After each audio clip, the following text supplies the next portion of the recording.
BEd द्वितीय वर्ष के छात्रों को प्यार भरा सादर नमस्कार।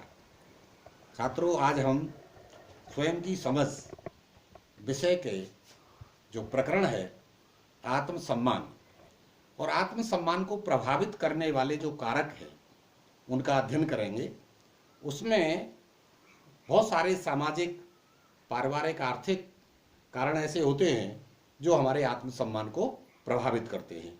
उन कारकों में से आज हम प्रमुख रूप से जो कारक हैं, हमारा परिवार किस प्रकार से आत्मसम्मान को प्रभावित करता है, दूसरे विद्यालय किस प्रकार से करता है, समाज में किस प्रकार से हमारा आत्मसम्मान प्रभावित होता है, इसके साथ साथ पत्रकारिता, प्रतिपुष्टि और अनुभव जो आत्मसम्मान को विशेष रूप से प्रभावित करते हैं उनके बारे में अध्ययन करेंगे। तो सबसे पहले हम जो है अध्ययन करेंगे परिवार का, कि परिवार हमारा किस प्रकार से जो है आत्मसम्मान को प्रभावित करता है।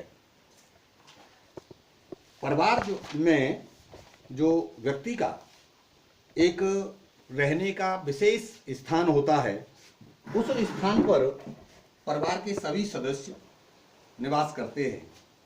परिवार के सदस्यों के आचार विचार क्या हैं, वे किस प्रकार के क्रियाकलाप करते हैं, रहन सहन उनका किस प्रकार का है, कैसा खान पान है और एक दूसरे के साथ उनका व्यवहार कैसा है, ये सारी चीजें बच्चों के आत्मसम्मान को प्रभावित करती हैं।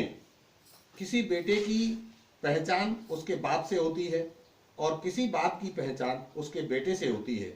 मान लीजिए किसी का बेटा कलेक्टर बन जाता है और बेटा कुछ भी नहीं है, तो बेटे की पहचान ये होती है कि ये बेटा कलेक्टर का है। और यदि किसी का बाप जो है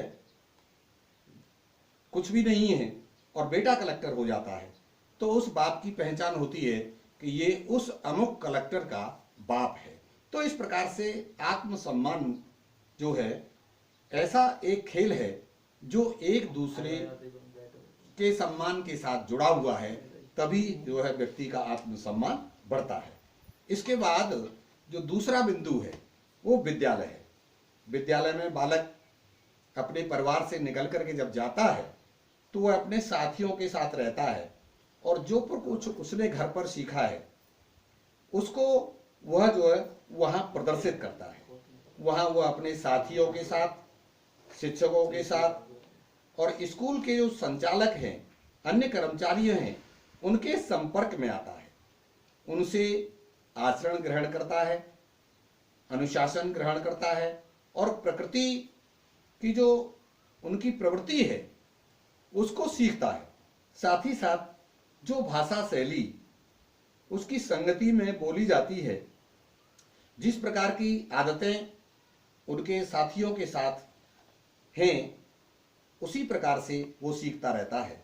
साथ ही साथ जो खेल की भावना है और पाठ्य सामग्री की जो क्रियाएं हैं उनका अनुभव भी उसको होता है और उसके जीवन में ये सारी क्रियाएं आमूल चूल परिवर्तन करती है।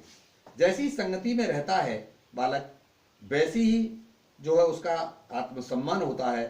किसी विद्वान पुरुष ने कहा है कि जैसी संगत होती है वैसी ही रंगत होती है। उसी प्रकार अर्थात जैसी संगति में व्यक्ति रहता है उसी प्रकार की उसकी रंगत बन जाती है, अर्थात उसी रंग में वो रंग जाता है। इसके साथ आगे हम तीसरे बिंदु है हमारा समाज। एक व्यक्ति जो परिवार में रह रहा है, परिवारों से मिलकर के समाज बनता है और उस समाज में जिस प्रकार का समाज है, उस समाज के रीति रिवाज क्या हैं, उस समाज की क्रियाकलाप क्या हैं, उस समाज का रहन सहन क्या है, उस समाज का खान पान क्या है, उस समाज की संस्कृति क्या है, ये सारी चीजें जो है उस व्यक्ति के ऊपर प्रभाव डालती हैं, जिससे वह बहुत कुछ सीखता है और अपने समाज में रहते हुए अपने धर्म का पालन करता है, अपनी संस्कृतियों को सीखता है और जातियों का जो रीति रिवाज है, हर समाज में अनेक जातियां होती हैं, हर जाति का अपना रीति रिवाज होता है और उस रीति रिवाजों के अनुसार ही उसके व्यक्तित्व पर प्रभाव पड़ता है और उसी से उसका आत्मसम्मान प्रभावित होता है। जैसा व्यक्ति अच्छे कार्य करता है वैसे ही उसका आत्मसम्मान बढ़ता हुआ चला जाता है। इसके बाद जो हमारा चतुर्थ बिंदु है, पत्रकारिता, मीडिया। मीडिया आजकल जो है सर्वाधिक रूप से बच्चों के आत्मसम्मान पर प्रभाव डालता है और बड़े भी इससे अछूते नहीं हैं। मीडिया को लोकतंत्र का चतुर्थ स्तंभ माना गया है। मीडिया अनेकों प्रकार की सामग्री परोसता है। बहुत सारी जो है अच्छाइयाँ भी उसमें होती हैं, बुराइयाँ भी उसमें होती हैं, अश्लीलता भी होती है। और जिस प्रकार जो है हम किसी कार्यक्रम को देखते हैं, जिस प्रकार का कार्यक्रम देखते हैं और उसी प्रकार का कार्यक्रम का जो असर है वो व्यक्ति के ऊपर पड़ता है। इसलिए व्यक्ति जो है जब मीडिया की चकाचौंध में आता है, वो देखता है कि कोई व्यक्ति मॉडल बन के कार्य कर रहा है, कोई फिल्मी कलाकार बन के कार्य कर रहा है, तो उसके अपने अंदर एक स्वप्न जागृत होता है कि क्यों मैं भी एक फिल्मी कलाकार बन सकता हूं। तो लेकिन वो इस बात को भूल जाता है कि फिल्मी कलाकार का जो नाटक है वो एक नकली नाटक है और उससे सीख लेकर के वो असली जिंदगी में बहुत कुछ कर गुजरता है और जो उसका परिणाम दुखदाई भी होता है। इसलिए जो आज पहले जो है केवल टीवी हुआ करती थी, टीवी से पहले लोग रेडियो से मनोरंजन किया करते थे, लेकिन आज हर व्यक्ति के पॉकेट में एक टीवी जो रखा है, वो टीवी मोबाइल जो है उस प्रकार हर प्रकार के कार्यक्रम उसके अंदर हैं और वो नेट वर्किंग का जो कार्यक्रम देखता है, नेट पे कार्यक्रम देखता है, उस पर सारी चीजें उपस्थित हैं।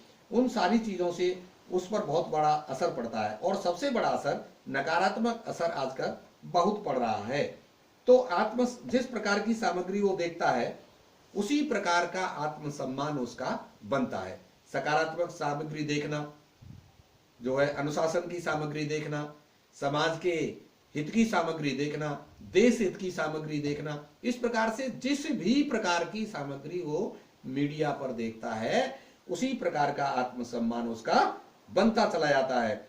और व्यक्ति यदि जो है किसी नकारात्मक प्रकार के समाचार देखता है या अश्लीलता का कोई जो है कहानी देखता है, कुछ भी देखता है, तो उसको असफलता मिलती है और उस असफलता उसको अवसाद में धकेल देती है और व्यक्ति का आत्मसम्मान गिरने लगता है। तो ये जो है आत्मसम्मान को आज के समय में अर्थात वर्तमान में पत्रकारिता जिसको अब मीडिया कहते हैं, वो जो है व्यक्ति के जो है आत्मसम्मान को सर्वाधिक प्रभावित करने वाला कारक है। इसके बाद आता है हमारा जो नेक्स्ट बिंदु, पांचवा बिंदु है प्रतिपुष्टि।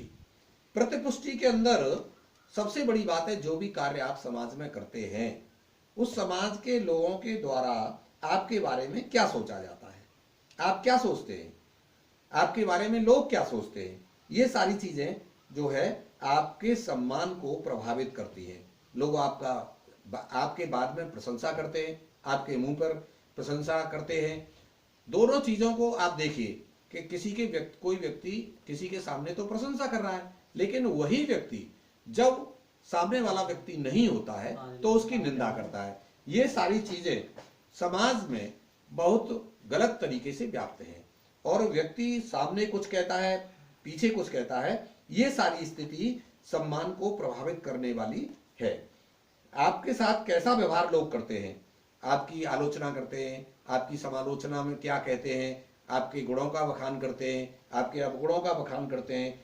तो जैसा किसी व्यक्ति कोई किसी के बारे में सोचता है तो पीछे जो भी सोचता है और फिर वही बात जब उस व्यक्ति तक पहुंचती है और तो वो उसको प्रतिपुष्टि मिलती है, तब उसको पता चलता है कि लोग मेरे बारे में क्या सोचते हैं और उसी से उसका सम्मान जो आत्मसम्मान है प्रभावित हो जाता है। नेक्स्ट बिंदु आता है हमारा अनुभव।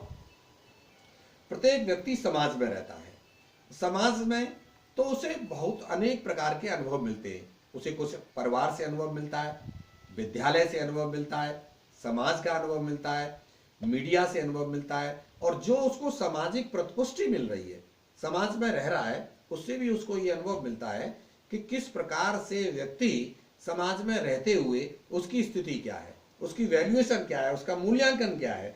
तो ये समाज से पता चलता है। तो हमारे जीवन में अनेक प्रकार की घटनाएं घट जाती हैं और वो घटनाएं हमें जो है बहुत ही खट्टे मीठे अनुभव कराती हैं। कुछ घटनाएं ऐसी होती हैं जो जीवन भर हमें याद रहती हैं, चाहे वो सकारात्मक घटना हो अथवा नकारात्मक घटना हो। तो ऐसी घटनाओं से प्रत्येक व्यक्ति अनुभव प्राप्त करता है और उस अनुभव से ये सीखता है कि मुझे आगे क्या करना है, मुझे आत्मसम्मान में वृद्धि कैसे करनी है। और यदि उन घटनाओं को सही प्रकार से लेते हुए अपने जीवन के निर्माण करता है, अपने जीवन में आगे जाने के लिए आत्मसम्मान का निर्माण करता है, तो उसी प्रकार से उसका चरित्र निर्माण होता चला जाता है। और दूसरी बात यह है कि व्यक्ति के विचारों पर, कि उसको अनुभव से उसके विचारों में क्या परिवर्तन आया है, ये सारे विचारों से उसके अनुभव पर प्रभाव पड़ता है कि जो हमारे विचार हैं, किस प्रकार के अनुभव हो रहे हैं, जीवन का सामना वो कैसे कर रहा है, उसे जीवन में किस प्रकार की घटनाओं का सामना करना पड़ रहा है, उसका आत्म विकास हो रहा है या नहीं हो रहा है, ये सारी चीजें उसके सकारात्मक प्रभाव डालती हैं। इसलिए व्यक्ति को अपने आत्मसम्मान को प्रभावित होते हुए देखने के लिए इन सारी चीजों पर विशेष रूप से ध्यान करना चाहिए। यही जो है विशेष है। आज हम तो आत्मसम्मान को प्रभावित करने के जो आज के 6 बिंदु हैं, ये बिंदु किस प्रकार से हमारे आत्मसम्मान को प्रभावित कर रहे हैं, नेक्स्ट अध्याय में हम आपको अगले बिंदुओं के बारे में बताएंगे कि आगे जो इसको प्रभावित करने वाले बिंदु कौन कौन से हैं। आज इतना ही। बहुत बहुत धन्यवाद। थैंक्स।